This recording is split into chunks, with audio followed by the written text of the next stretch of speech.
mayroon tayong kasabihan. Anong mahalaga? Yaman o karunungan?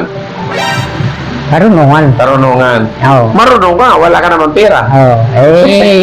Kaya ka marunong pagkakaperahan mo eh.